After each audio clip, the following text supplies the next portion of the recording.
আসসালামু আলাইকুম। আপনি কি জানেন কোন নবীর স্ত্রীর পরিবারে 4 জন নবী ছিল? হয়তোবা আপনারা অনেকেই জানেন না বা অনেকে জানেন। আসুন জেনে নেওয়া যাক। হযরত মুসা আলাইহিস সালামের স্ত্রী, যার নাম সাফুরা বিনতে সুয়াইফ, তার পরিবারে 4 জন নবী ছিলেন। 1 নাম্বার হযরত সুয়াইফ আলাইহিস সালাম, তার বাবা ছিলেন। 2 নাম্বার ইয়াসা আলাইহিস সালাম, তার ভাই ছিলেন।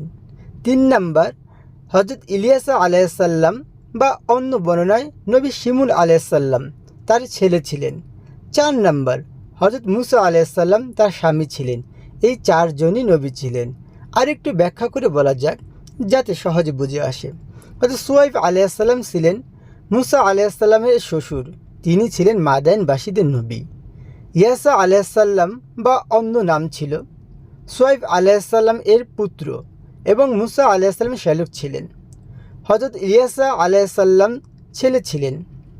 হযরত মুসা আলাইহিস সালাম নিজেও একজন নবী ছিলেন এবং তিনি সুয়াইব আলাইহিস সালামের জামাতা ছিলেন। সুতরাং মুসা আলাইহিস সালামের স্ত্রী একমাত্র নারী যার বাবা, ভাই, ছেলে ও স্বামী 4 জনই নবী ছিলেন। কি ভাগ্যবান ছিলেন তিনি! এক পরিবারে 4 জন নবী। আল্লাহ সুবহানাহু ওয়া তাআলা আমাদের ঘরে ঘরে এইরূপ নারী দান করুক, যার ঘরে সবাই দিনদার। আমিন। ভিডিওটি ভালো লাগলে অবশ্যই শেয়ার করবেন। আসসালামু আলাইকুম।